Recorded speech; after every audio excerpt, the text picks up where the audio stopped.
Assalamualaikum warahmatullahi wabarakatuh. A'udzu billahi minasyaitonir rajim. Bismillahirrahmanirrahim. Alhamdulillahi rabbil alamin. Wal 'aqibatu lil muttaqin. Wala 'udwana illa 'alal zalimin. Asyhadu an la ilaha illallah wahdahu la syarikalah wa asyhadu anna Muhammadan 'abduhu wa rasuluhul mustafal amin. Allahumma salli wa sallim wa barik alaihi wa ala alihi wa sahbihi ajma'in wa man tabi'ahum bi ihsanin ila yaumiddin amma ba'du. Apa kabar teman-teman semua di Jerman ya? Ada AR, ada M, ada Nadia, Prahardita, VN, Abu Abizar, Fadila, Lidiana, Intan Yola, Ummu Anissa, Rakan, Diah, Lia, Putra, Kilua, Anwar, Kevin, Vika, Ilham, Ebin, Ade, Aprilia, Aya, dan barangkali nanti akan menyusul kebersamaan dengan kita di majelis yang mulia ini. Semoga Allah Subhanahu wa Ta'ala senantiasa memberikan keberkahan kepada kita semua, kepada usia dan waktu kita masing-masing, kepada keluarga kita, dan kepada setiap langkah yang kita upayakan untuk meraih kebahagiaan di dunia dan di akhirat kelak. Allahumma amin. Dan seiring dengan perjalanan kita bersama di awal bulan Ramadan 1441 Hijriah ini, maka sebagaimana dahulu Nabi Muhammad sallallahu alaihi wasallam menyambut dengan sukacita sekaligus menyampaikan kabar gembira kepada para sahabatnya, izinkan kami untuk bisa meneladani beliau dan menyampaikan kepada semua yang hadir di ruang virtual ini, marhaban ya Ramadan, ja'akum syahrullahil mubarak, Ramadan syahrun mubarak. Kita sambut dengan sukacita kedatangan bulan mulia yang agung dan istimewa ini. Sekaligus kami sampaikan kepada teman-teman yang ada di Jerman sana, sungguh telah datang kepada kita bulan Ramadan, bulan yang mulia. Di dalam beberapa riwayat, Nabi Muhammad SAW menjelaskan beberapa keistimewaan Ramadan dibandingkan bulan-bulan yang lain, sehingga Ramadan disebut sebagai bulan yang penuh dengan keberkahan, mubarak. Nabi bersabda, "Idza kana awwalu lailatin min Ramadan", apabila datang malam pertama bulan Ramadan, berarti tadi malam yang sudah kita lalui bersama, "Suffidatis syayatin wa maradatul jin", dibelenggu jin yang durjana, syaitan yang jahat dibelenggu.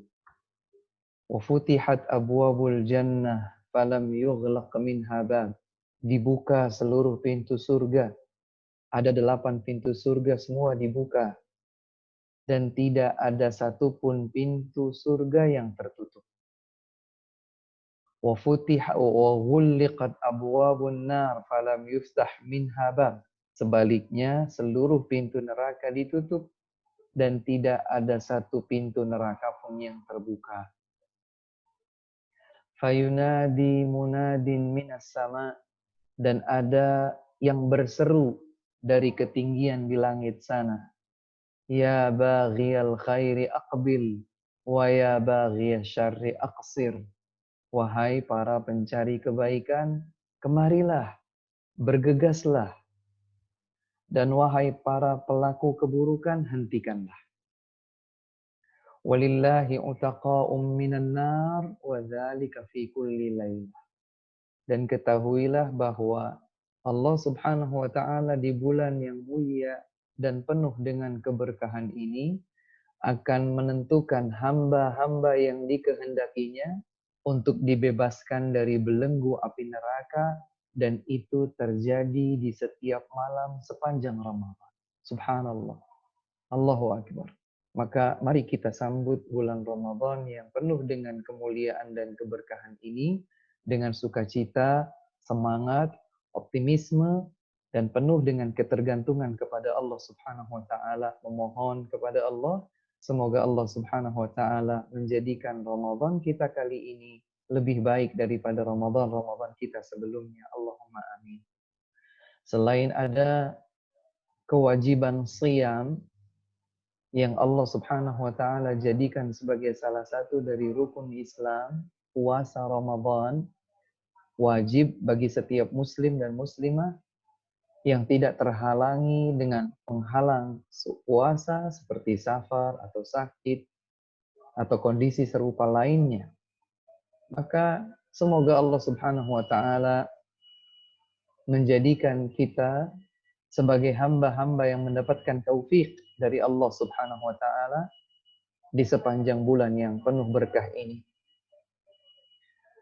Teman-teman sekalian yang semoga senantiasa dikasihi oleh Allah Subhanahu wa taala.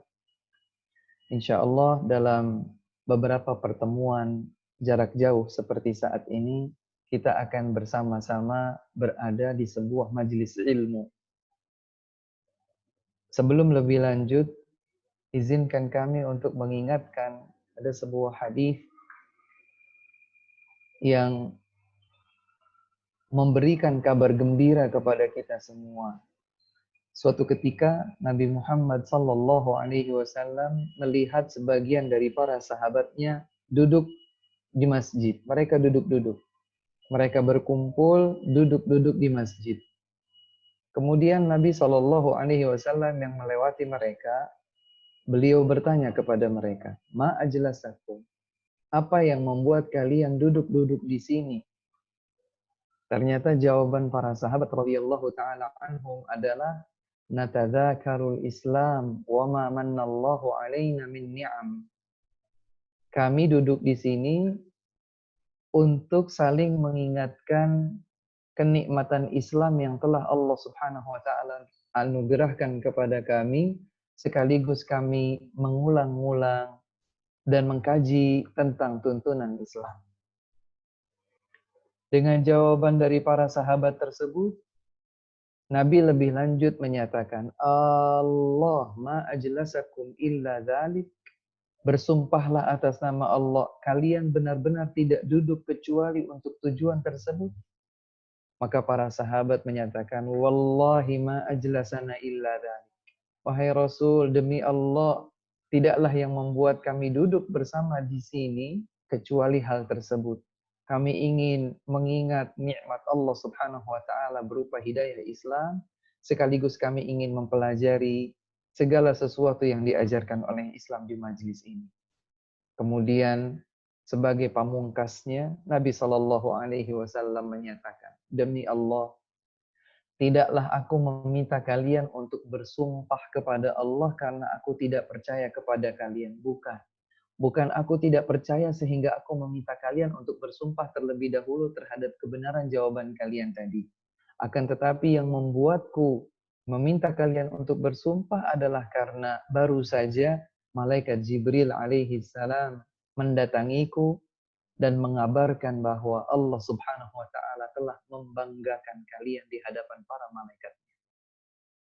Subhanallah. Teman-teman sekalian ya yang ada di Jerman. Semoga kebersamaan kita meskipun bukan duduk di sebuah majelis, alhamdulillah Allah berikan kita nikmat kemajuan teknologi seperti saat ini. Kita memang tidak duduk bersama di satu ruang, tapi kita berada di satu ruang virtual. Kita tidaklah duduk dan bersama dalam ruang virtual ini kecuali untuk semakin meningkatkan rasa syukur kita kepada Allah Subhanahu wa taala atas nikmat Islam, sekaligus kita akan mempelajari tuntunan-tuntunan Islam yang Allah Subhanahu wa taala gariskan di dalam Al-Qur'an dan diajarkan oleh Nabi Muhammad sallallahu alaihi wasallam di dalam sunnah-sunnahnya. Teman-teman sekalian yang kami cintai karena Allah Subhanahu wa taala, alhamdulillah bahagia sekali rasanya ya bisa eh, bertemu bersama teman-teman sekalian di ruang virtual ini, dan terima kasih kepada eh, Syauqi yang telah menghubungkan kami dengan teman-teman sekalian. Sekali lagi kami sangat berbahagia. Semoga Allah Subhanahu wa taala tidak hanya menyatukan kita di ruang virtual seperti ini, tetapi menyatukan hati kita semua di atas keimanan dan ketaatan kepadanya. Teman-teman sekalian, insya Allah dalam beberapa kali pertemuan, semoga Allah Subhanahu wa taala memudahkan dan memberkahinya. Kita akan berkonsentrasi untuk mengkaji beberapa hal yang berkaitan dengan adab dan akhlak.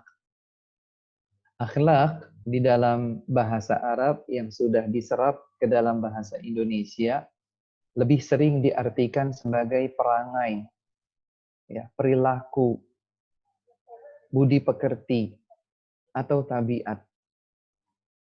Dan ternyata Islam sebagai agama yang sempurna telah mengajarkan tuntunan sesempurna dan seindah mungkin bagaimana semestinya seorang muslim dan muslimah memiliki ketinggian akhlak, kemuliaan perangai.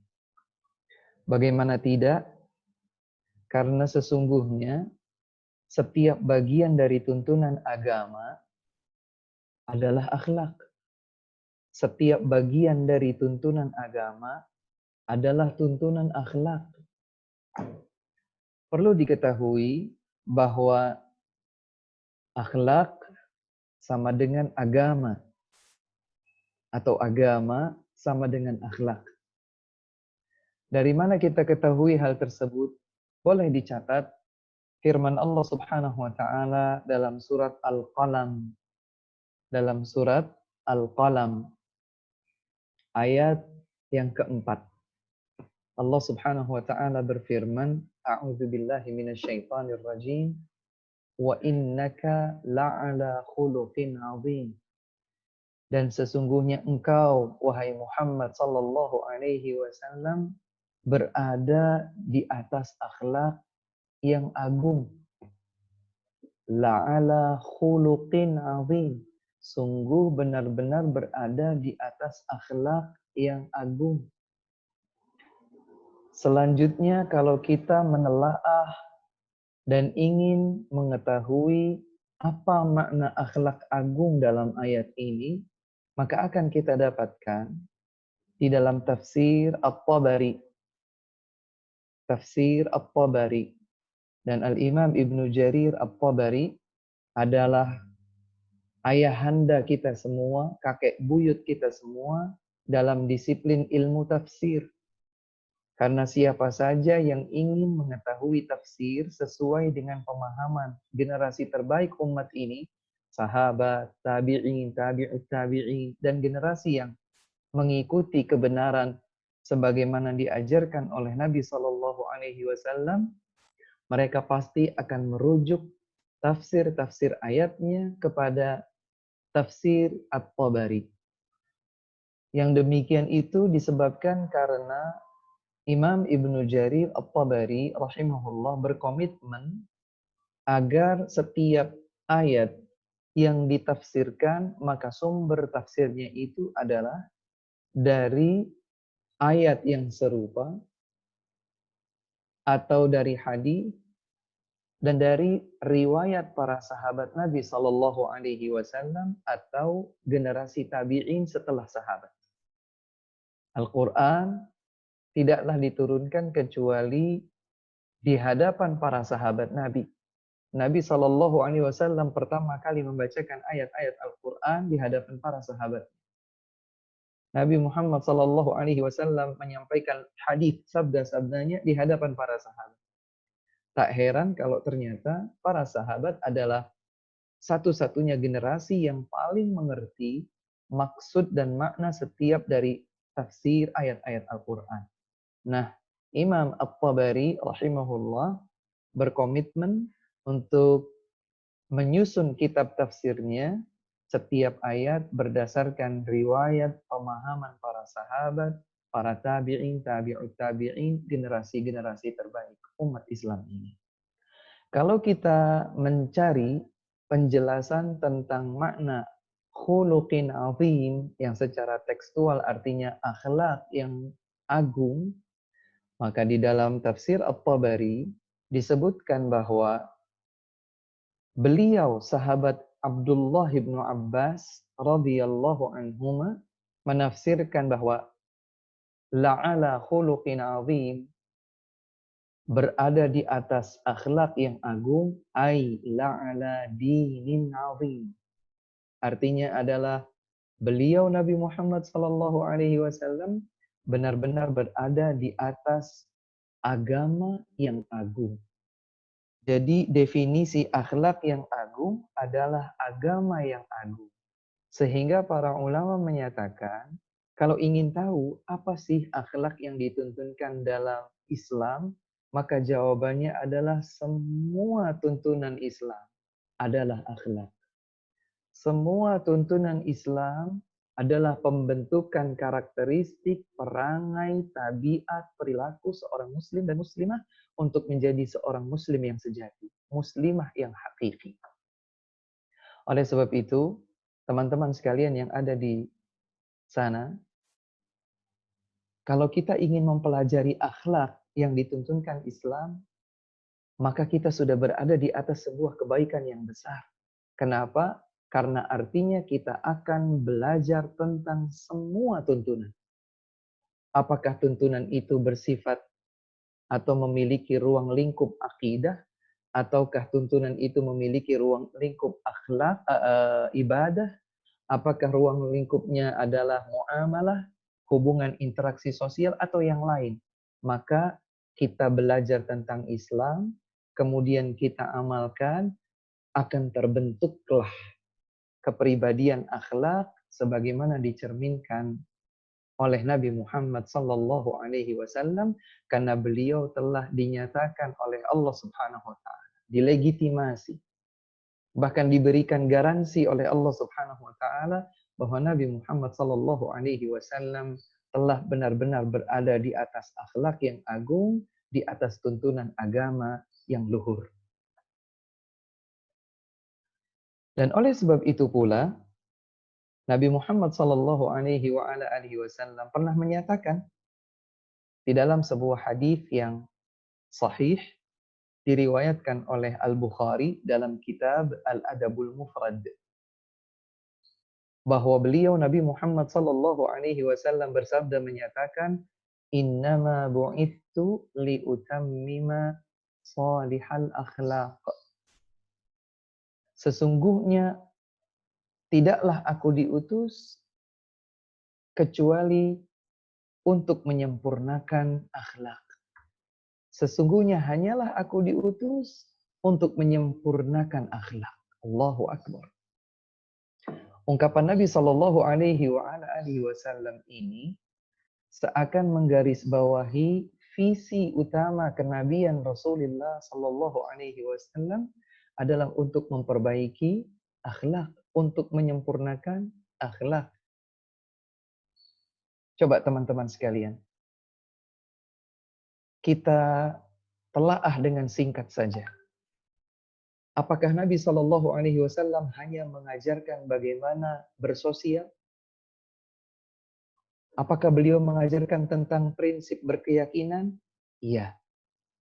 Apakah beliau mengajarkan kepada kita tentang fikih, bagaimanakah melaksanakan salat, bagaimana membayar zakat, bagaimana berpuasa Ramadan? Iya. Apakah Nabi Shallallahu Alaihi Wasallam menuntun kita bagaimana berjual beli, berinteraksi sosial, berkomunikasi dengan seorang non-Muslim, menghadapi orang-orang yang tidak sama imannya dengan kita? Nyata iya. Berarti Nabi Shallallahu Alaihi Wasallam tidak hanya mengajarkan kepada kita akhlak yang berarti hanya pada bagaimana berperilaku terhadap sesama. Lebih daripada itu, Nabi Shallallahu Alaihi Wasallam mengajarkan kepada kita semua tuntunan. Apakah yang berkaitan dengan prinsip keyakinan, apakah yang berkaitan dengan pelaksanaan ibadah fikih, apakah yang berkaitan dengan interaksi sosial, adab, dan lain sebagainya. Maka bersyukurlah kita kepada Allah Subhanahu wa taala yang telah memberikan kepada kita taufik menggerakkan masing-masing di antara hati kita untuk mengkaji Islam, dan spesifik kita akan mempelajari tentang akhlak. Maka sebetulnya kalau dikaji hanya dalam 9 kali pertemuan dengan durasi kurang lebih 1 sampai 1,5 jam, ya bisa teman-teman sendiri jawab apakah itu sudah cukup kita mempelajari tentang seluruh tuntunan Islam yang berarti seluruh tuntunan akhlak dalam agama mulia ini? Jawabannya tentu tidak. Oleh sebab itu, insya Allah dalam 9 kali pertemuan, kita akan sedikit demi sedikit mengkaji dan mempelajari hal-hal yang bersifat dasar atau prinsipil tentang akhlak. Teman-teman sekalian yang dimuliakan Allah Subhanahu wa taala, boleh dicatat karena hadis yang akan saya sampaikan kepada teman-teman adalah hadis yang sekaligus memberikan kabar gembira dan motivasi kepada kita semua. Hadis ini diriwayatkan oleh Imam Muslim dengan sanad yang sahih tentunya. Dari sahabat mulia Abdullah bin Amr bin Al-As radhiyallahu taala anhuma. Suatu ketika Abdullah bin Amr bin Al-As radhiyallahu anhuma menyampaikan sebuah hadis Nabi sallallahu alaihi wasallam yang cukup panjang. Dan di bagian akhir dari hadis panjang tersebut, Nabi sallallahu alaihi wasallam menyatakan, "Faman ahabba an yuzahzaha 'anil nar wa yudkhalal jannah falta'tihi maniyatuhu wa huwa yu'minu billahi wal yawmil akhir wal ya'ti ilan nasil ladzi yuhibbu an yu'ta ilaihi." Barang siapa yang mendambakan untuk bisa masuk ke dalam surga sekaligus dijauhkan dari api neraka, hendaklah ia meninggal dunia dalam keadaannya yang pertama, dia beriman kepada Allah dan hari akhir. Yang kedua, dia berakhlak yang mulia sehingga dia memperlakukan manusia dengan akhlak mulia yang dia juga suka manusia memperlakukannya dengan akhlak mulia tersebut. Subhanallah. Ini menunjukkan bahwa akhlak memiliki kedudukan yang sangat tinggi dalam perspektif agama kita. Karena siapa orangnya di antara kita yang tidak ingin masuk ke dalam surga sekaligus dijauhkan sejauh-jauhnya dari api neraka? Kita ingin. Apalah artinya memiliki harta benda yang banyak? Apalah artinya memiliki pasangan hidup yang rupawan? Apalah artinya memiliki tempat tinggal yang megah, mobil yang mewah? Kalau pada akhirnya na'udzubillah kita akan dimasukkan ke dalam neraka Allah Subhanahu wa taala. Kita tidak ingin itu. Biarlah kehidupan kita berjalan sederhana apa adanya, dipenuhi dengan rasa syukur kepada Allah atas setiap kenikmatan, diiringi dengan kesabaran pada setiap ujian dan cobaan, senantiasa bergantung bertawakal kepada Allah Subhanahu wa taala, menjalankan ketaatan agamanya. Kemudian pada akhirnya kita meninggal dunia dan diselamatkan oleh Allah Subhanahu wa taala dari ancaman neraka sekaligus dimasukkan ke dalam surga. Itulah yang kita harapkan. Apalagi tentunya kalau seandainya kita diluaskan dan dilapangkan rizki, ya, diberikan anugerah berupa pasangan hidup yang rupawan, diberikan karunia berupa tempat tinggal yang megah, kendaraan-kendaraan yang nyaman dan mewah, namun kita mampu untuk bersyukur kepada Allah, kita mampu untuk bersabar saat menghadapi ujian, kita diselamatkan oleh Allah dari neraka, dimasukkan ke dalam surga, itulah yang kita harapkan bersama. Ternyata jalannya adalah dengan dua hal. Yang kedua-duanya saling berhubungan. Hubungan diri seorang hamba dengan Allah Subhanahu wa taala melalui iman. Falta'tihi maniyatuhu wa huwa yu'minu billahi wal yawmil akhir. Kalau dia memang ingin masuk ke dalam surga, jauh dari neraka, hendaklah ia dalam keadaan beriman kepada Allah dan hari akhir. Wal ya'ti ilan nasil ladzi yuhibbu an yu'ta ilaihi, dan dia mampu untuk berakhlak mulia, dia memperlakukan orang lain seindah perlakuan orang lain kepadanya yang diharapkan. Teman-teman sekalian yang dimuliakan Allah Subhanahu wa taala, maka akhlak memiliki kedudukan yang sangat agung, yang sangat luhur, mulia di dalam agama kita. Dan perlu disampaikan bahwa banyak sekali ayat-ayat dan banyak sekali hadis-hadis yang menuntunkan kita untuk berakhlak mulia. Tapi pada pertemuan kali ini insya Allah kita akan coba menyebutkan beberapa hadis yang memotivasi kita, mengajak kita untuk bersemangat mewujudkan akhlak yang mulia pada diri kita. Di antara hadis-hadis yang disabdakan oleh Nabi Muhammad sallallahu alaihi wasallam agar kita bersemangat untuk membentuk perangai yang mulia, budi pekerti yang luhur pada diri kita, adalah sabda Nabi sallallahu alaihi wasallam yang diriwayatkan oleh At-Tirmidzi, Abu Dawud dan selainnya dengan sanad riwayat yang hasan, bahwa Nabi Muhammad sallallahu alaihi wasallam bersabda, akmalul mu'minina imanan ahsanuhum khuluqa. Kaum mukminin yang paling sempurna keimanannya adalah yang paling indah akhlaknya. Subhanallah. Jadi kalau kita kumpulkan seluruh kaum muslimin, kaum mukminin, ya, kita kumpulkan kaum mukminin di satu tempat. Kemudian kita ditanya siapa di antara mereka yang paling sempurna keimanannya. Mereka semua mukminin. Mereka semua diberikan anugerah keimanan oleh Allah Subhanahu wa taala. Tapi siapa di antara mereka yang paling beriman dan sempurna keimanannya?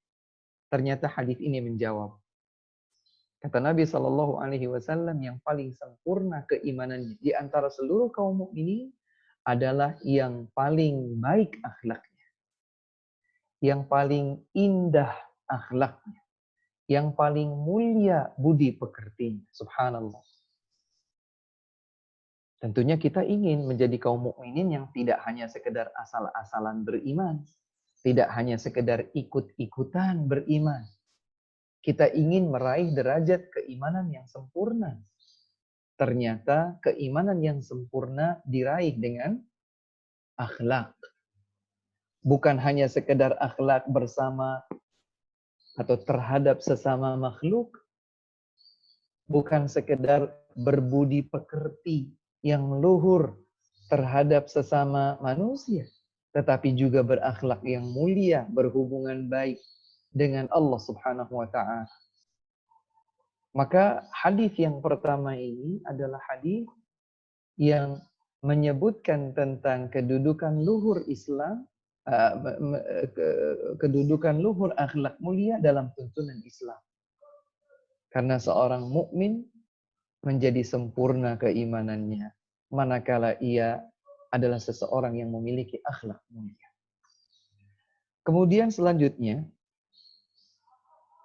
adalah hadis yang juga diriwayatkan oleh Imam At-Tirmidzi dengan sanad yang sahih, bahwa Rasulullah sallallahu alaihi wasallam menyatakan, inna min ahabbikum ilayya wa aqrabikum minni majlisan yaumal qiyamah ahasinakum akhlaqa.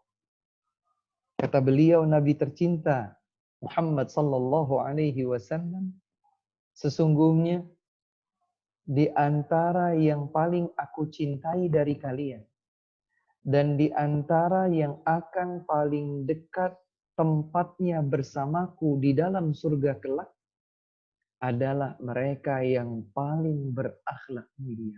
Allahu Akbar. Subhanallah. Teman-teman sekalian, siapa di antara kita yang tidak rindu kepada Rasulullah Sallallahu Alaihi Wasallam? Kita tidak pernah berjumpa dengan beliau. Kita tidak pernah mendengar suara beliau. Bahkan kita tidak pernah berjabat tangan dengan beliau. Tapi kita sudah menyatakan bahwa kita beriman tentang keberadaan dan kerasulan beliau. Beliau seorang hamba yang dimuliakan oleh Allah Subhanahu wa taala dengan risalah Islam. 1400 tahun lebih kita terjarak waktu dengan beliau. Tapi kita beriman bahwa beliau adalah sosok yang bukan dongeng belaka. Bukan sebuah animasi atau ilustrasi. Beliau adalah sosok yang nyata, ada di tengah-tengah manusia, dan Allah Subhanahu wa taala telah mengangkat beliau sebagai utusannya di tengah manusia menyampaikan risalah Islam. Beliau adalah manusia terbaik di sisi Allah Subhanahu wa taala, sehingga untuk beliaulah pertama kali pintu surga akan dibuka di hari kiamat nanti.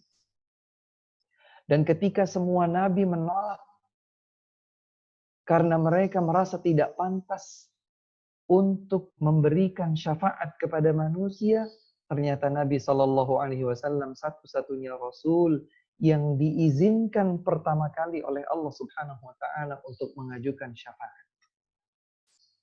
Ketahuilah bahwa beliau memiliki cinta untuk umatnya, dan ternyata yang paling besar kecintaannya pada diri beliau untuk umatnya, kecintaan besar beliau terhadap umatnya adalah terhadap umatnya yang paling mulia akhlak. Allahu Akbar. Dan siapakah yang tidak ingin dikumpulkan bersama Nabi Muhammad sallallahu alaihi wasallam di dalam surga? Beliau pasti bertempat di surga yang tertinggi, bukan surga yang berada di tingkat bawah atau tingkat tengah, tapi beliau berada di tingkat surga yang tertinggi. Kalau kita ingin berada bersama beliau, dekat tempatnya dengan beliau di dalam surga yang tertinggi tersebut, jalan yang bisa kita tempuh adalah dengan membentuk akhlak mulia, berperangai yang luhur, sesuai dengan tuntunan beliau. Allahu Akbar. Maka kita menjadi lebih bersemangat untuk memiliki akhlak yang mulia. Selanjutnya ada keistimewaan dan kedudukan yang agung pada akhlak mulia dalam perspektif hukum agama kita. Di dalam sebuah hadis Nabi Shallallahu Alaihi Wasallam bersabda, hadis ini juga sahih diriwayatkan oleh Al-Imam Abu Dawud, Al-Imam Tirmidzi, dan selainnya dengan sanad yang sahih. Beliau Rasulullah sallallahu alaihi wa ala alihi wasallam bersabda, "Ma min syai'in athqalu fi mizanil 'abdil mu'min yaumal qiyamati min husnil khuluq wa innallaha la yubghidul fahishal badi." Kata Nabi sallallahu alaihi wa ala alihi wasallam, tidak ada sesuatu pun yang dapat memberatkan timbangan seorang hamba mukmin di hari kiamat nanti. Teman-teman sekalian yang ada di Jerman, kita tahu bahwa di akhirat akan ada perhitungan dan sekaligus ada timbangan. Mungkin kita sudah menghafalnya. Ayat Allah Subhanahu wa taala dalam surat Al-Qari'ah. Allah Subhanahu wa taala berfirman, "A'udzu billahi minasy syaithanir rajim. Bismillahirrahmanirrahim. Al-Qari'ah. Mal Qari'ah. Wa ma adraka mal Qari'ah." Tentang hari kiamat. Kemudian digambarkan oleh Allah Subhanahu wa taala, "Yauma yakunun nasu kal farashil mabthuth wa takunul jibalu kal ihnil manfush." Hari kiamat adalah hari berguncangnya dunia ini. Bumi ini akan berguncang, bergetar dan mengeluarkan isinya. Sehingga manusia nanti akan terlempar ke sana dan ke sini, seringan beterbangannya hewan-hewan kecil. Demikian pula gunung-gunung yang besar akan terhempaskan ke sana dan kemari. Kemudian Allah Subhanahu wa taala menyatakan, "Faman thaqulat mawazin fahuwa fi 'ishatir radiyah." Siapa yang timbangan amal kebaikannya berat dengan amal salih, maka dia akan berada pada kehidupan yang membahagiakan di dalam surga. Wa man khaffat mawazin. Namun barang siapa yang timbangan amal kebaikannya, kesalihannya ringan, tidak berat, fa ummuhu hawiyah. Maka tempat tinggalnya adalah di hawiyah. Wa ma adraka ma hiya? Tahukah engkau apa itu hawiyah? Narun hamiyah. Neraka yang menyala-nyala. Dari sini diketahui bahwa di hari kiamat ada timbangan. Barang siapa yang timbangan amal kebaikannya lebih berat, maka dia pasti berada dalam kehidupan yang membahagiakan di dalam surga. Sebaliknya, siapa yang timbangan amal salihnya ringan, tidak berat, maka dia akan berada di dalam penyesalan dan kesengsaraan siksa neraka. Hadits ini lebih lanjut menjelaskan bagaimanakah caranya seorang hamba mukmin bisa memberatkan timbangan kebaikannya di sisi Allah Subhanahu wa taala.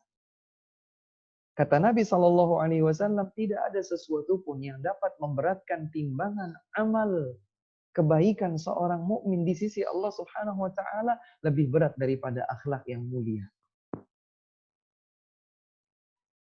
Mungkin sebagian orang bertanya, Ustadz, bukankah yang paling berat timbangannya di sisi Allah Subhanahu Wa Taala sebagai sebuah amal salih adalah tauhid? Benar.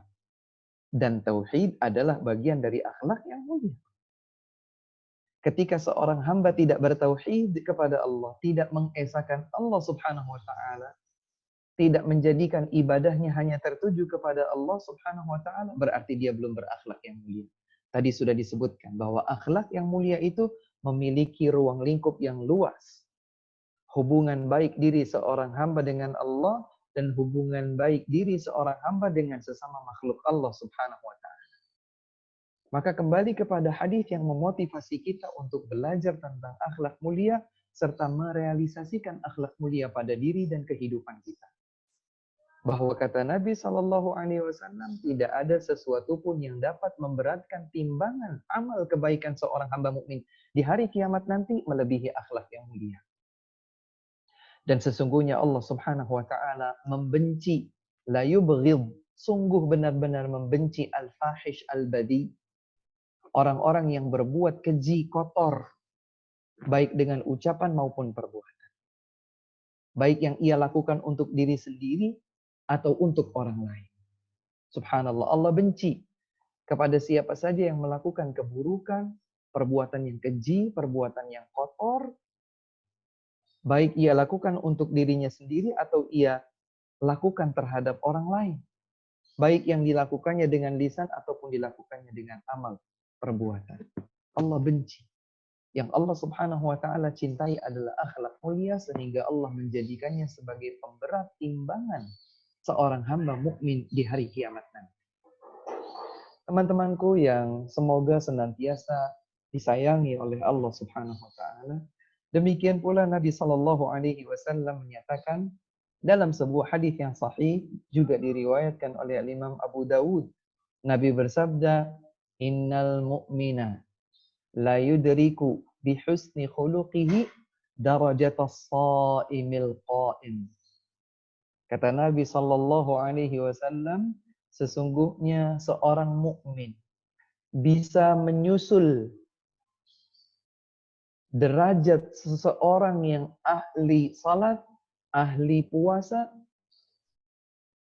Seorang mukmin bisa menyusul kedudukan tinggi ahli puasa dan ahli salat dengan akhlak yang mulia. Saya coba buat sebuah gambaran agar tidak keliru dipahami tentang hadis ini.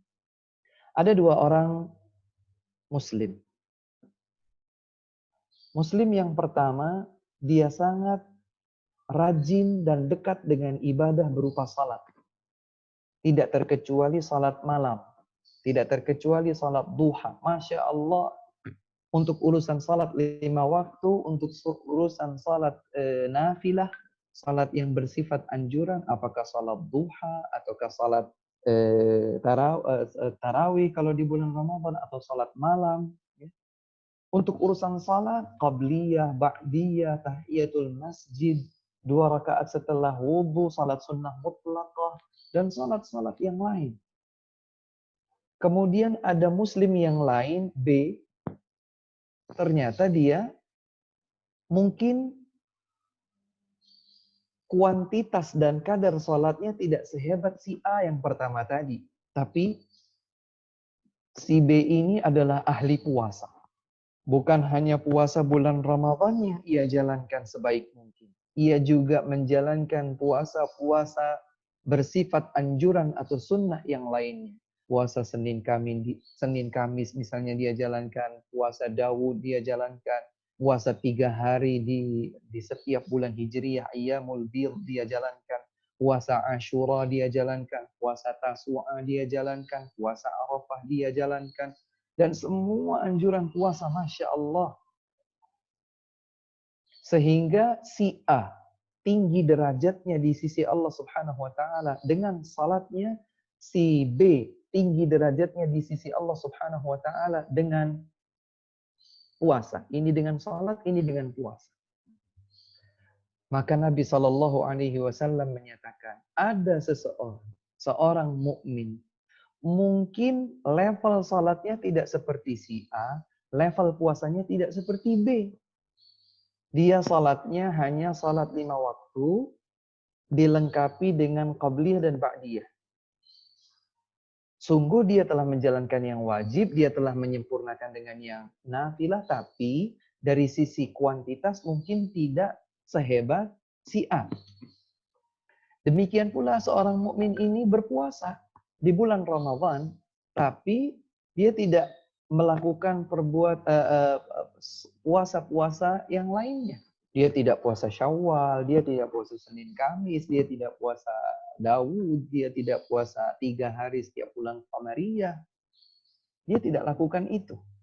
Apakah karena kesibukan atau karena dia berkonsentrasi dengan amal kesalihan yang lain.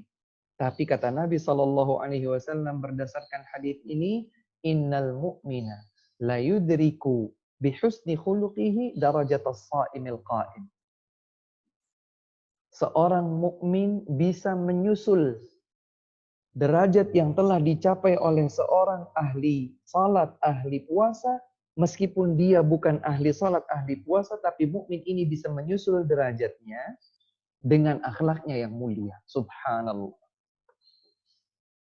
Para ulama lebih lanjut menjelaskan, salat dan puasa menunjukkan hubungan seorang hamba dengan Allah Subhanahu wa taala. Seorang hamba sedang merajut dan merangkai kedekatan dirinya dengan Allah Subhanahu wa taala. Ikatan kuat dirajutnya. Sementara orang yang berakhlak mulia, dia sedang merajut kebaikan hubungan dirinya dengan sesama makhluk, dan itu pun sesuai dengan tuntunan Allah Subhanahu wa taala. Mungkin puasanya hanya yang wajib, mungkin salatnya hanya yang wajib, tapi dia bisa menyusul derajat seorang yang ahli puasa, tidak hanya Ramadan tapi puasa yang lain.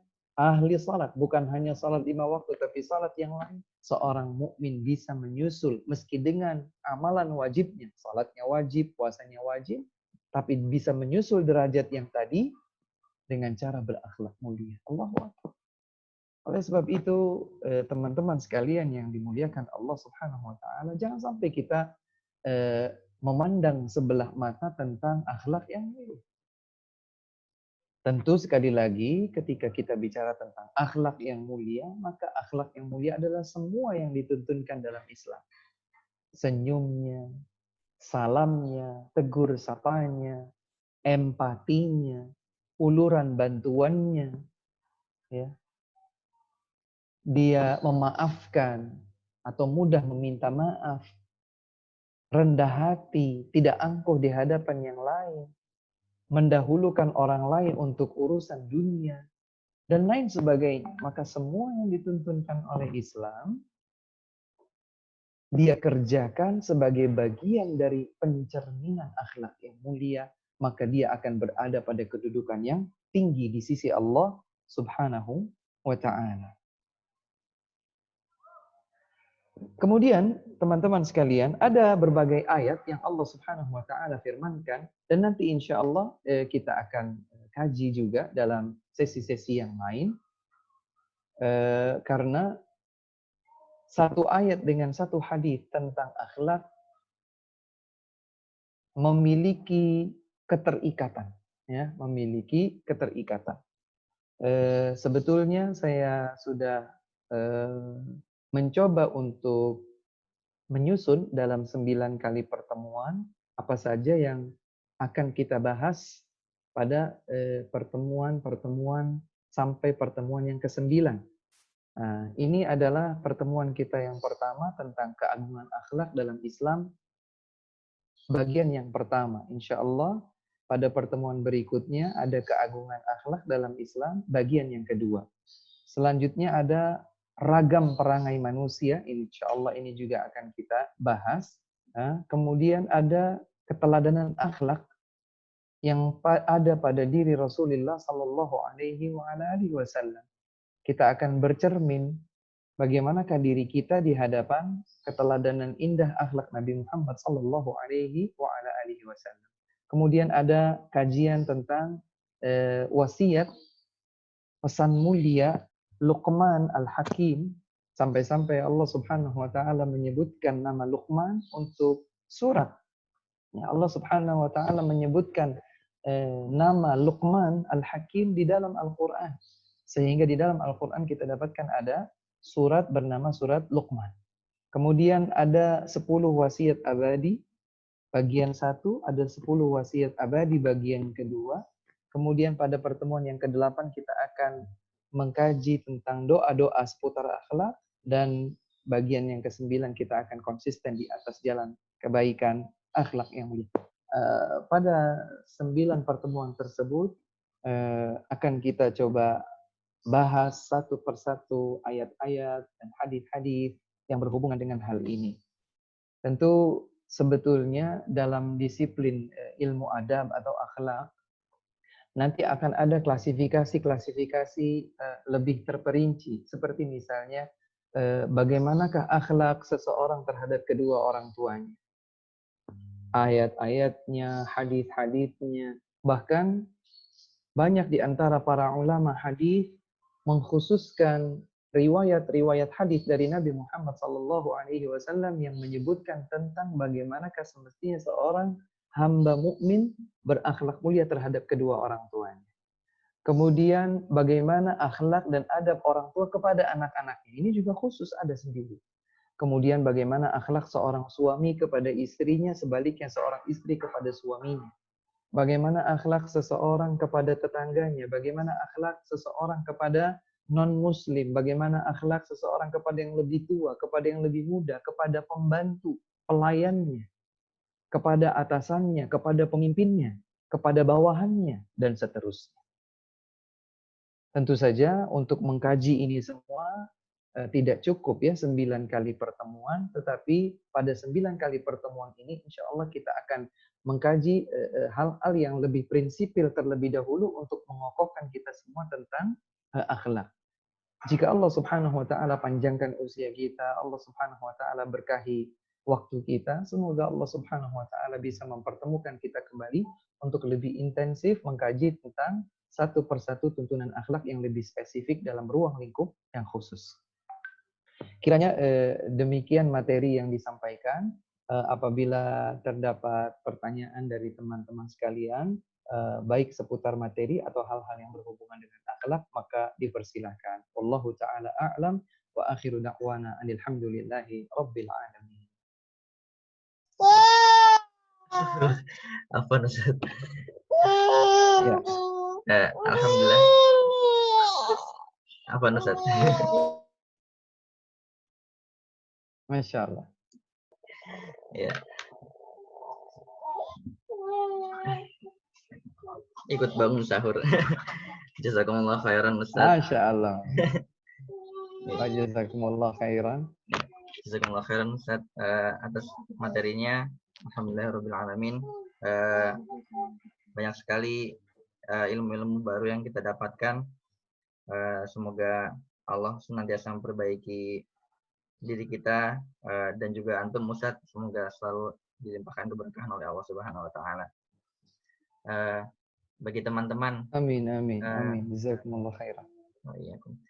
Bagi teman-teman yang ingin bertanya secara langsung kepada Ustadz, tentunya kita persilahkan juga.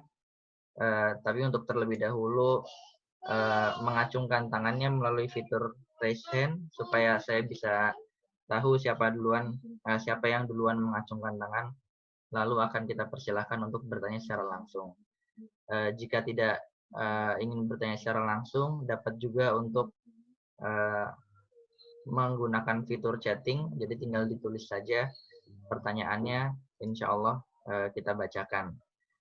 Kemudian Ustadz, ini sudah masuk pertanyaan pertama. Assalamualaikum Ustadz, Assalamualaikum. Dari Akhri Handono Aditama, izin bertanya mengenai keutamaan akhlak mulia yang bisa menyamai derajat ahli saum dan ahli sholat. Sebagaimana pada sholat dan saum, ada standar minimumnya, yaitu memang keduanya adalah amalan wajib. Untuk akhlak mulia, apakah memang ia juga standar minimumnya adalah wajib, Ustaz? Jazakallahu khairan. Wa jazakumullahu khairan. Menarik sekali pertanyaan yang diajukan oleh teman kita Prihandono Aditama. Ya, pada setiap amal umumnya ada standar minimum, ya, ada standar minimum, ada kualifikasi minimum. Pada salat misalnya ada amalan wajibnya, pada puasa ada amalan wajibnya. Pada salat ada amalan yang bersifat anjuran yang artinya jika ditinggalkan juga tidak mengapa. Demikian pula pada saum, ada hal-hal tertentu yang jika tidak dilakukan, entah karena halangan atau yang lain, maka juga tidak mempengaruhi keabsahan saumnya. Apakah pada akhlak mulia juga ada yang seperti ini?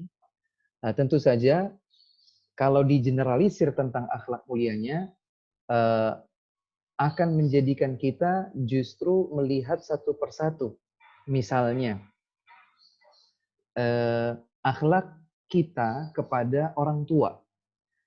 Apakah memiliki standar minimum sehingga kalau ini sudah dilakukan, maka selebihnya adalah bersifat anjuran dan jika dilakukan hanya sekedar menyempurnakan. Atau misalnya akhlak seorang laki-laki kepada istrinya atau seorang istri kepada suaminya dan seterusnya. Apakah ada standar minimum? Maka saya tidak pernah mendengar atau mengetahui ada standar minimum pada akhlak.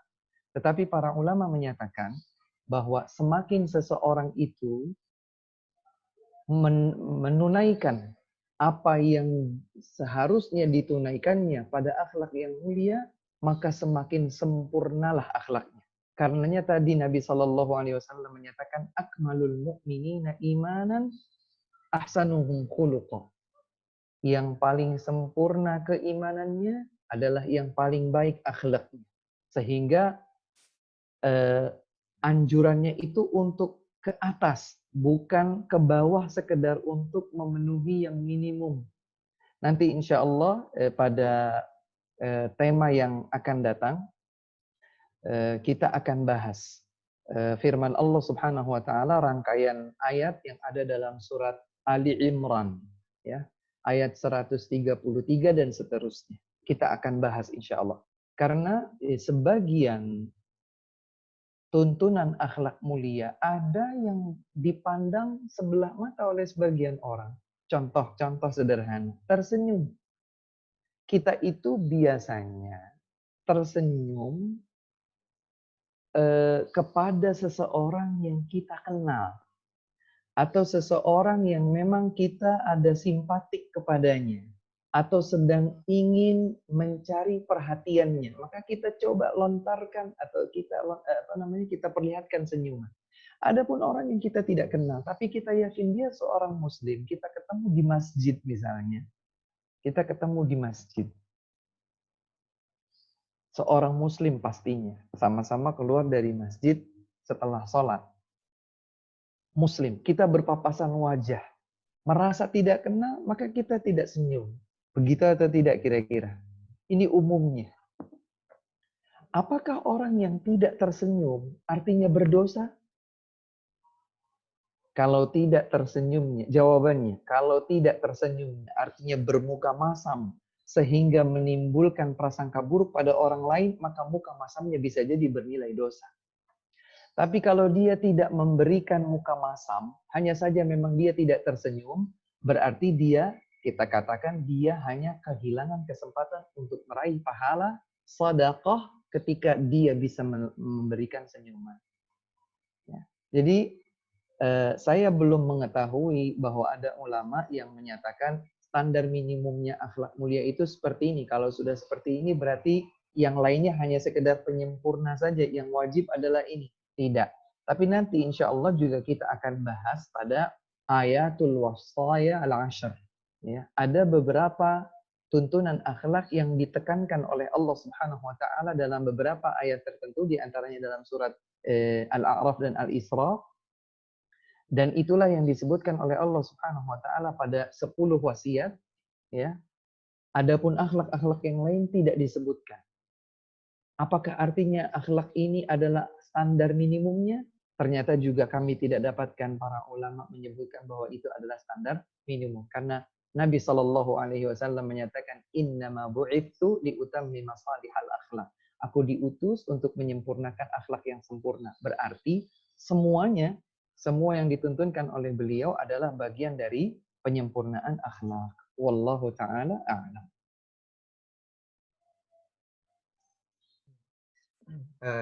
Jazakumullah khairan Ustaz. Kemudian Wa jazakumullahu khairan. ini ada saudara kita yang ingin bertanya secara langsung dengan ID Zoom VN. Ya, tafadhol, kita persilahkan untuk menyalakan mic-nya. Makasih banyak. Assalamualaikum warahmatullahi wabarakatuh. Waalaikumsalam warahmatullahi wabarakatuh. Assalamualaikum Ustadz. Makasih banyak ilmu yang Waalaikumsalam warahmatullahi wabarakatuh. Ya, izin nama saya Fembi Noverli Ustadz. Jadi mohon maaf itu masih pakai ID. Pertanyaan saya tadi kan waktu di awal Ustadz ada memberikan kesempatan untuk baca zikir pagi. Nah, saya kan kebetulan baru belajar membiasakan diri untuk baca zikir pagi. Terus ada beberapa referensi gitu yang di versi YouTube-nya A begini, YouTube B begini gitu. Ada beberapa lah, ada yang panjang, ada yang pendek. Tapi mereka juga mencantumkan sumber hadisnya gitu loh. Misal kayak baca tahlil atau tahmidnya gitu, atau misalnya baca subhanallah bihamdi ya gitu. Nah, ada beberapa yang mungkin pernah dapat di waktu kecil gitu atau ngaji gitu, kayak bacaan subhanallah bihamdihi, subhanallahil azim. Terus ada juga yang cuma subhanallah bihamdihi, terus bacanya misalnya 10 kali atau misal bacanya 100 kali. Nah, kaidah bacaan misalnya 10 atau misalnya 100 itu apakah harus ngikutin hadis yang disebutkan itu? Misalnya dia di terakhir itu mereka sebutin ada hadis riwayat Al-Hakim misalnya nomor 1 sekian baca 10 kali atau misalnya gitu. Itu pertanyaan nomor 1, Ustaz. Terus yang kedua mengenai amalan baik, Pak, akidah yang baik. Nah, misalnya nih, tadi kan Ustaz bilang kalau kita misalnya yang satu misalnya amalan baiknya tuh ibadah, rajin sholat segala macam. Nah, yang satu ibadahnya cuman berakhlak baik gitu. Terus kebetulan misalnya saya punya teman yang dia ya gitu, satu ibadah baik, terus yang B itu dia pendiam, dia introvert gitu. Tapi segala aktivitas dia maksudnya bantu apa segala macam, pokoknya akhlaknya baik lah gitu. Apakah nanti gitu, ya saya wallahu alam ya gitu, apakah itu juga bisa mengalahkan si maksudnya, apa tadi yang tadi Ustadz bilang gitu kan, ibadahnya itu bisa malah sama atau bahkan bisa mengalahkan si teman A si A yang tadi yang Ustadz ilustrasikan. Mohon pencerahannya lagi Ustadz gitu. Terima kasih, syukron. Ya. Afwan, barakallahu fiikum, Masya Allah, dengan rekan Fendi ya, Masya Ya, Allah. Ada 2 pertanyaan, yang pertama tentang zikir, yang kedua tentang kemuliaan akhlak mulia pada diri seseorang di hadapan yang lain. Tentang zikir, kaidah umumnya adalah bahwa zikir termasuk ibadatun tauqifiyah. Apa itu artinya ibadatun tauqifiyah? Ibadah yang prinsip dan teknisnya hanya dilakukan bila terbukti ada tuntunan yang benar. Seperti halnya salat, maka tidak boleh ada gerakan atau ucapan di dalam salat kecuali didapatkan dasar hukumnya, tuntunannya berdasarkan dalil yang sahih, dalil yang benar. Contoh, ketika seseorang melakukan i'tidal, bangkit dari ruku', maka sambil kemudian dia mengangkat tangannya, ya, mengangkat tangannya kembali, dia mengucapkan sami'allahu liman hamidah, yang artinya Allah Subhanahu wa taala mendengar siapapun yang memujinya. Kemudian ternyata ada seseorang ingin berinovasi. Saya ganti atau saya tambahkan sami'allahu liman hamidahu wa syakarahu. Maka ini tidak bisa dibenarkan. Atau misalnya ketika seseorang salat, dia baca surat pendek dulu sebelum dia baca surat Al-Fatihah. Keliru urutan. Ini juga tidak dibenarkan. Kembali kepada kaidahnya tadi, zikir termasuk ibadatun tauqifiyah. Zikir itu adalah sebuah ibadah yang dilakukan sesuai dengan tuntunannya. Pada rinciannya, ada zikir-zikir yang bersifat mutlak. Apa itu zikir mutlak? Zikir mutlak itu adalah zikir yang diucapkan oleh seseorang di dalam rangka mengingat Allah Subhanahu wa taala tanpa terikat waktu atau tempat atau momen. Misalnya ketika seseorang sedang berkendaraan, sedang mengendarai kendaraannya, kemudian dia berhenti di lampu merah. Kemudian dia berzikir, subhanallah, astaghfirullah, alhamdulillah, Allahu akbar. Boleh atau tidak? Ini termasuk zikir mutlak yang boleh dilakukan. Karena dengan ucapan zikirnya, dia sedang ingin mengingat Allah Subhanahu wa taala. Dia tidak sedang meyakini bahwa ketika berhenti di lampu merah, maka ada bacaan tertentu. Tidak. Umumnya orang yang sedang berzikir mengingat Allah, mungkin kalau ibu-ibu ya, bapak-bapak di usia pensiunan mereka, kalau kita tahu di Indonesia ya, pagi semprot-semprot bunga anggrek misalnya, atau semprot-semprot taman, atau bersihkan kendaraan.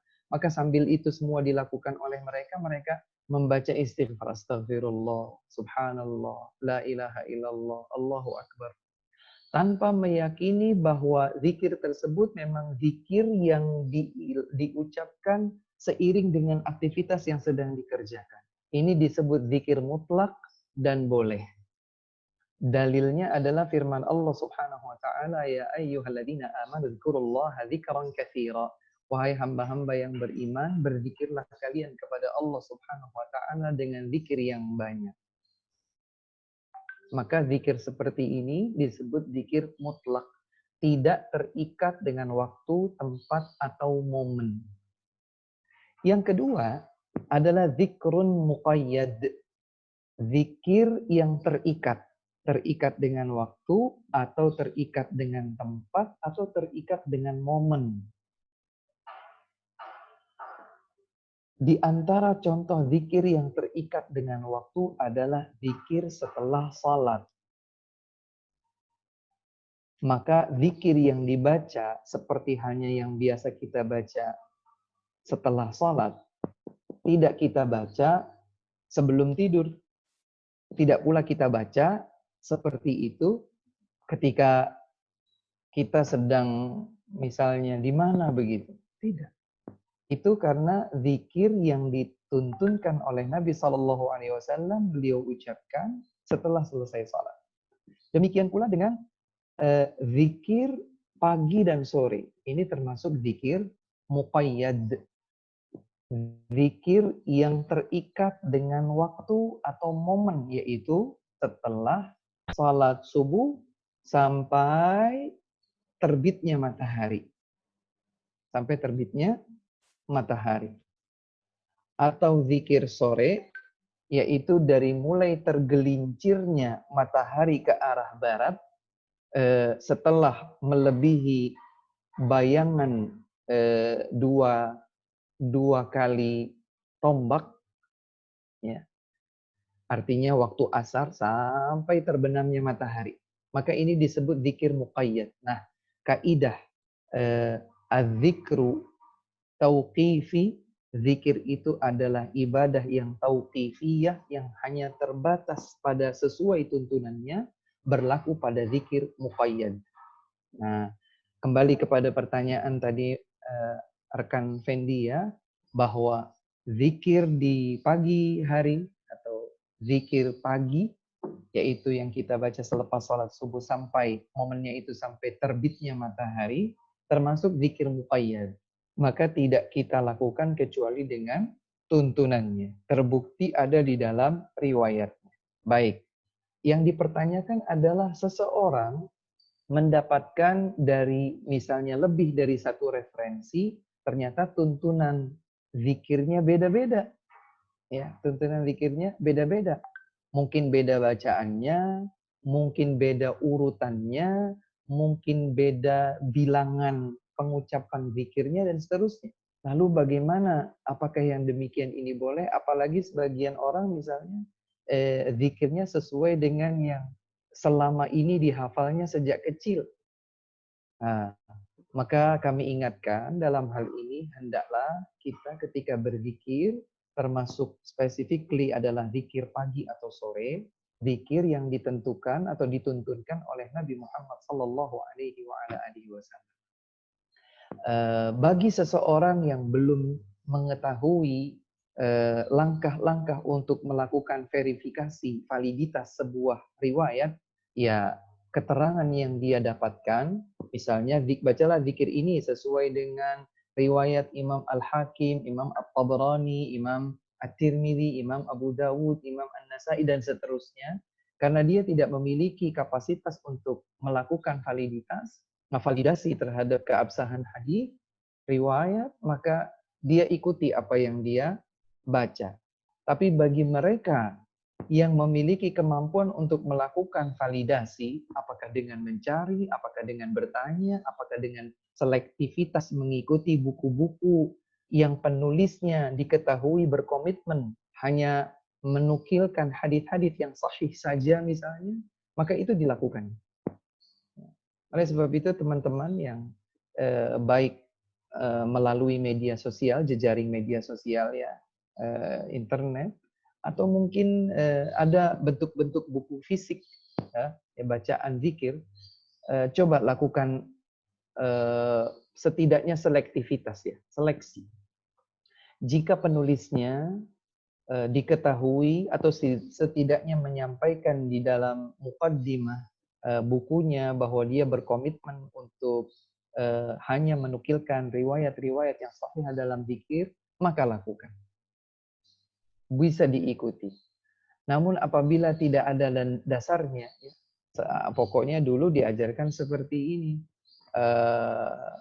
Sejak dahulu Ustadz saya mengajarkan demikian. Sementara dia tidak menindaklanjuti dengan mencari tahu Apakah ini benar-benar telah dicontohkan oleh Nabi Muhammad SAW ataukah tidak? Ya, ini tentu saja berbeda. Antara seseorang yang berupaya untuk mencari kebenaran dengan yang tidak, tentu berbeda. Saya mengajak kepada teman-teman sekalian yang ada di sana untuk selektif terhadap tuntunan-tuntunan zikir dan doa. Sekedar berbagi informasi, kalau di Indonesia ada tuntunan zikir-zikir yang alhamdulillah penulisnya berkomitmen hanya menukilkan tuntunan zikir sebagaimana disebutkan dalam riwayat yang sahih, ya, dalam riwayat yang sahih. Maka itu bisa dimiliki. Ya, itu bisa dimiliki. Sebagai salah satu contohnya adalah zikir pagi dan petang terbitan Pustaka Imam Syafi'i, ya, Pustaka Imam Syafi'i yang disusun oleh beliau Ustaz Yazid bin Abdul Qadir Jawaz, hafizahullah. Maka beliau memiliki komitmen untuk mengumpulkan riwayat-riwayat yang sahihah dalam zikir pagi dan sore atau zikir ba'da shalah. Maka ini bisa dijadikan sebagai dasar. Sebetulnya ada karya ilmiah yang lain dengan judul serupa dan dari para penulis yang kami ketahui memiliki komitmen dalam hal tersebut, itu juga bisa dijadikan referensi. Demikian wallahu taala a'lam. Adapun yang kedua, tentang seseorang yang mungkin hanya berakidah baik tapi akhlaknya kurang, atau sebaliknya ada akhlak baik tapi saya tidak tahu sejauh mana kelurusan akidahnya. Kemudian ada seseorang yang akhlaknya baik dan lain sebagainya, apakah bisa menyusul derajat mereka tadi? Saya perlu garis bawahi kembali bahwa penilaian akhlak, penilaian baik atau tidaknya akhlak seseorang tidak hanya pada interaksi sosialnya saja. Saya ulangi, penilaian bahwa seseorang itu memiliki akhlak yang baik itu tidak hanya ketika dilihat hubungan interaksi sosialnya saja. Iya, itu memiliki porsi yang besar, tapi itu bukan satu-satunya standar.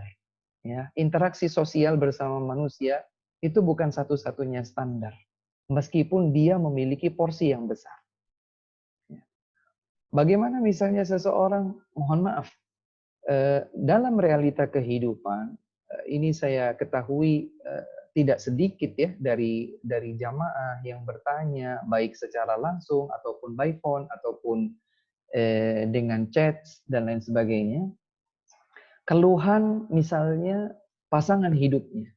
Seseorang mengeluhkan suaminya misalnya. Suaminya itu kalau di luar rumah, Masya Allah, akhlaknya luar biasa hebat. Baik sekali. Ya. Terhadap orang lain bertutur kata yang sangat santun. Dia senyumannya sangat memberikan kesan yang mendalam bagi orang lain. Mudah untuk membantu, mudah untuk memberikan maaf, dan lain sebagainya. Ternyata itu hanya berlaku pada dirinya di luar rumah. Apapun sebabnya, apapun alasan yang mendorongnya untuk melakukannya hanya di dalam rumah, hanya di luar rumah, ternyata di dalam rumah terhadap istrinya, terhadap anak-anaknya, dia tidak kurang seperti layaknya seekor singa di hadapan buruannya. Ya. Maka berarti orang tersebut memiliki standar ganda. Hubungan interaksi sosial bersama orang lain baik, hubungan interaksi sosial bersama orang terdekat di dalam rumahnya ternyata buruk. Makanya ada hadis Nabi SAW menyatakan khairukum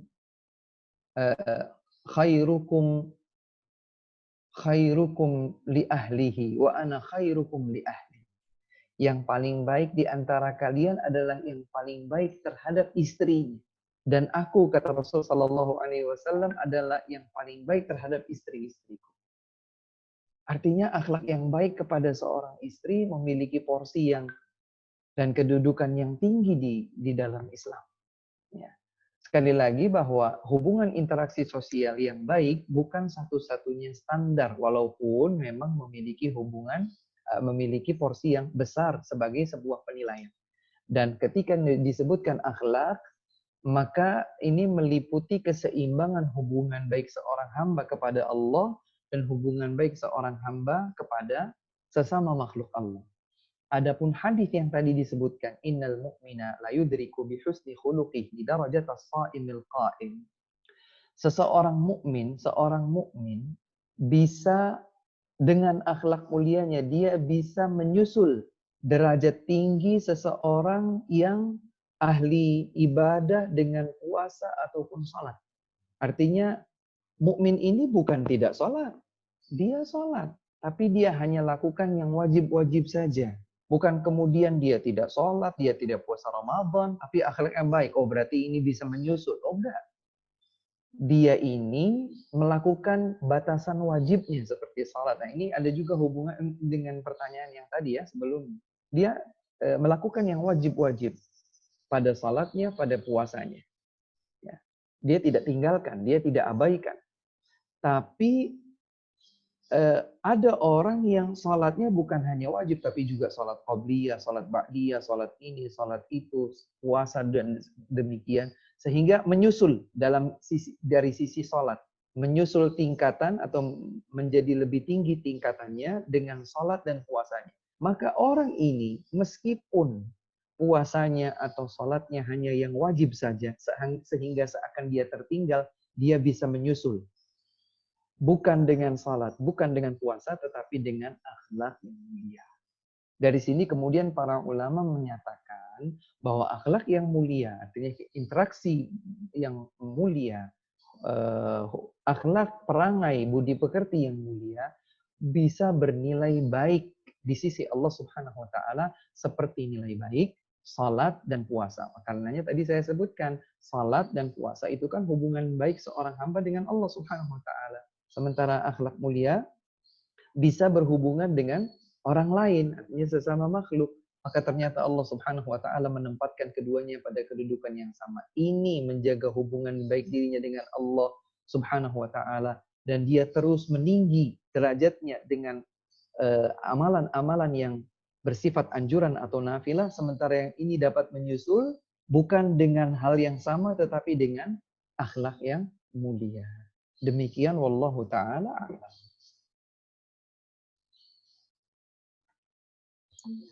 Ya, jazakumullah khairan Ustaz. Ya, juga ada pesan dari Akh Fembi Noverli. Masya Allah, jazakumullah khairan Ustaz atas pencerahannya. Kemudian Ustaz, ada pertanyaan, tapi mungkin saya nggak tahu nih. Sebenarnya sudah agak terwakili tadi ya. Dari Akhrakan Abian Kurnia, Afwan Ustaz, jazakumullah khairan atas materinya. Semoga Allah jaga Ustadz dan keluarga serta semua kaum muslimin di atas keimanan. Mohon Ustadz, bolehkah mengulang kembali hadis mengenai menyusul amalan sholat dengan saum? Karena tadi ada problem sinyal dan mungkin beliau tertinggal dalam mencatatnya.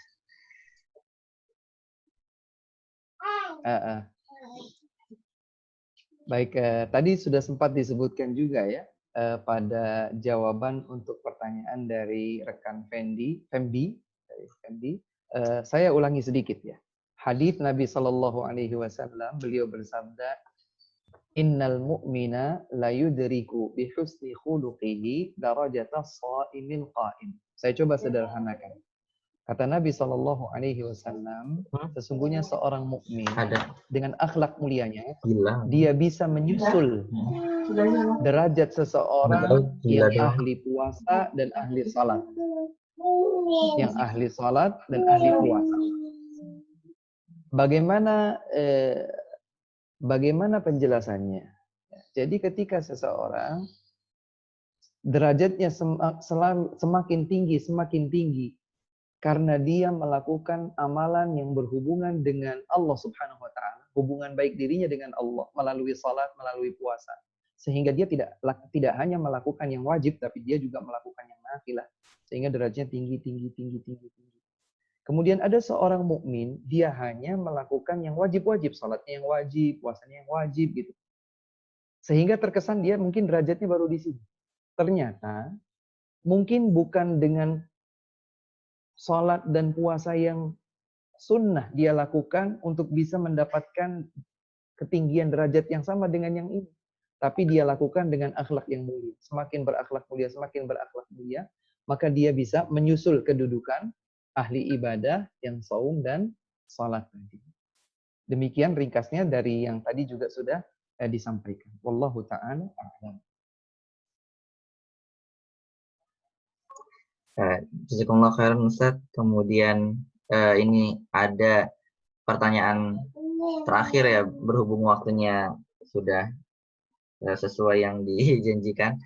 Dari saudari Dila, Assalamualaikum Ustaz, apakah boleh pada zikir pagi dan petang yang tertulis untuk dibaca 3 kali tapi hanya dibaca 1 kali?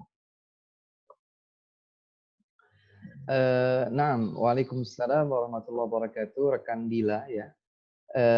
Pada kondisi normal artinya kita tidak terlambat atau tidak terlupa dalam keadaan luang dan lain sebagainya, maka tuntunan tersebut dibaca sebagaimana contohnya. Kalau Nabi Shallallahu Alaihi Wasallam disebutkan dalam hadis yang sahih membacanya 3 kali, maka hendaklah kita membaca 3 kali. Dan ada sesuatu yang menarik untuk ditelaah lebih dalam. Kalau kita perhatikan bahwa di dalam zikir ba'da shalah, zikir selepas salat subuh, ada tuntunan kita membaca ayat kursi, kita membaca surat Al-Ikhlas, surat Al-Falaq, dan surat An-Nas masing-masing 3 kali. Ternyata pada zikir pagi juga hal yang serupa dituntunkan, bahwa Nabi Shallallahu Alaihi Wasallam membaca surat Al-Ikhlas, Al-Falaq, An-Nas masing-masing 3 kali. Bolehkah yang tadi diwakilkan untuk yang ini? Ini sudah 3 kali, 3 kali, 3 kali, ini juga 3 kali, 3 kali, 3 kali. Ya sudah pakai yang ini saja. Subhanallah. Ini adalah peluang kita mendapatkan pahala karena memang Allah Subhanahu wa taala hendak menjadikan kita ingat kepadanya. Allah Subhanahu wa taala ingin kita dekat kepadanya. Allah Subhanahu wa taala ingin kita meraih kemuliaan dan pahalanya. Maka sebagaimana dicontohkan oleh Nabi Shallallahu Alaihi Wasallam, maka itulah pula yang kita lakukan. Maka berupayalah dalam kondisi normal kita lakukan sebagaimana contoh. Tapi misalnya dalam keadaan kita sedang tergesa-gesa dan di tengah-tengah ketergesa-gesaan tersebut kita susah untuk berkonsentrasi, ya, misalnya seperti itu. Atau ternyata kita itu terluput sehingga waktunya sebetulnya sudah hampir habis. Kalau saya baca reguler, maka waktunya tidak tercukupi. Kemudian saya baca 1 kali, Allahu ta'ala a'lam. Semoga dalam kondisi-kondisi yang memang tidak seperti biasanya, semoga tidak mengapa. Tapi seseorang berupaya dalam keadaan normalnya, Allahu ta'ala a'lam, untuk dia mengikuti tuntunan Rasul Sallallahu Alaihi Wasallam. Dan sebagian ulama menyatakan bahwa urutan zikir pagi dan sore yang kita dapatkan misalnya dalam media yang tercetak, itu tidak harus seperti itu urutannya. Misalnya ada urutan 1, 2, 3, sampai 10. Kemudian ternyata kita sudah beberapa kali membacanya atau sengaja menghafalnya, kita hafal urutan 1 sampai 10. Suatu ketika hafalan kita terganggu, sehingga kita baru ingatnya yang ke-9, atau yang ke-7, atau yang ke-3, atau yang ke-5. Maka kita baca, meskipun secara tidak berurutan, tidaklah mengapa. Itulah yang dijelaskan oleh sebagian ulama tentang urutan zikir pagi dan petang. Adapun tentang jumlah bilangannya, maka dalam kondisi normal kita baca sebagaimana dicontohkan. Demikian wallahu ta'ala a'lam. Baik, jika ini adalah bagian akhir dari kajian kita, izinkan saya untuk memberikan secara singkat gambaran yang tadi sudah disampaikan. Teman-teman sekalian yang ada di Jerman, saudara-saudariku yang saya berbahagia, kami berbahagia bisa berjumpa dengan antum sekalian, antunna sekalian dalam ruang virtual ini. Semoga Allah Subhanahu wa taala sebagaimana mempertemukan kita di atas Islam, di atas iman, di atas nikmat ilmu. Semoga Allah Subhanahu wa taala menyatukan kita semua kelak di dalam surga yang tertinggi Al-Firdaus. Apa yang tadi disampaikan berhubungan dengan keagungan akhlak dalam agama kita, agama Islam. Nah, Allah Subhanahu wa taala menjadikan akhlak adalah agama, agama adalah akhlak. Semua yang dituntunkan di dalam agama Islam adalah akhlak. Karenanya Nabi Shallallahu Alaihi Wasallam telah dijadikan oleh Allah Subhanahu Wa Taala sebagai manusia dengan akhlak yang paling agung. Dan Nabi Shallallahu Alaihi Wasallam menyatakan bahwa beliau tidaklah diutus kecuali untuk menyempurnakan tuntunan akhlak. Dan kita sudah dengarkan bersama tadi beberapa hadis yang menyebutkan tentang keutamaan akhlak, bahwa akhlak yang mulia menunjukkan kesempurnaan iman. Akhlak yang mulia dapat menjadikan seorang hamba lebih dicintai oleh Rasul dan lebih berpeluang tempatnya berada dekat dengan Rasul Shallallahu Alaihi Wasallam di surga. Dan akhlak yang mulia dapat memperberat timbangan amal kesalihan seorang hamba di hari kiamat kelak. Dan akhlak mulia seorang hamba dapat menjadikan ia berbahagia karena ia menjadi berada pada kedudukan yang tinggi di sisi Allah Subhanahu wa taala untuk mendapatkan balasan kebaikannya. Semoga Allah Subhanahu wa taala memberikan taufiknya kepada kita semua untuk senantiasa bersemangat berakhlak mulia. Berakhlak mulia kepada Allah Subhanahu wa taala dan berakhlak mulia kepada sesama manusia.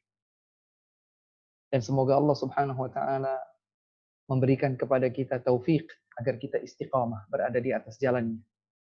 Semoga Allah Subhanahu wa taala senantiasa menuntun ubun-ubun kita, mengambil ubun-ubun kita, menuntun setiap lisan dan gerak langkah kita. Berbuat, berucap, beramal yang dapat mendekatkan diri kita kepada Allah dan dapat semakin memperbesar peluang kita masuk ke dalam surganya. Wafat dalam keadaan husnul khatimah dan terselamatkan dari api neraka sehingga langsung dimasukkan ke dalam surga. Allahumma amin. Ini saja dari kami. Alhamdulillah wa jazakumullahu khairan. Wa akhiru da'wana alhamdulillahi rabbil alamin. Salam hormat kami untuk segenap anggota keluarga dan orang-orang tercinta di rumah antum masing-masing. Wabillahi taufiq. Wassalamualaikum warahmatullahi wabarakatuh. Waalaikumsalam warahmatullahi wabarakatuh. Jazakumullah khairan Ustaz atas waktu yang dan materi yang telah antum sampaikan. Semoga bisa jadi tambahan timbangan kebaikan bagi antum yang memberi kita nasihat dan juga bagi kita yang sudah mendengarkan. Bismillahirrahmanirrahim ta'ala. Ya insyaallah itu juga mengakhiri pertemuan kita pada hari ini. Kemudian info juga untuk kawan-kawan di kolom chat sudah saya sampaikan juga rincian rencana tema kajian Ramadan online bersama Ustaz Rizal Yuliar Putrananda dari pertemuan perdana hari ini tanggal 24 April sampai nanti insya Allah sampai tanggal 22 Mei. Ada 9 temanya sudah kami cantumkan di kolom chat, bisa disimpan dan semoga Allah memberikan kita taufik, menjaga kita untuk selalu beristiqomah, bersemangat dalam menuntut ilmu, dan tentunya kita berbahagia untuk kembali berjumpa dengan antum Ustaz di pertemuan yang akan datang. Bismillahirrahmanirrahim. Ya. Jazakumullah khairan.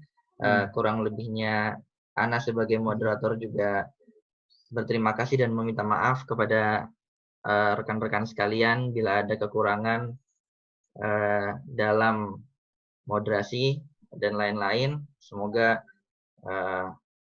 Allah terima amal kita semua. Amin ya rabbal alamin. Wabillahi taufiq wal hidayah. Wassalamualaikum warahmatullahi wabarakatuh. Waalaikumsalam warahmatullahi wabarakatuh.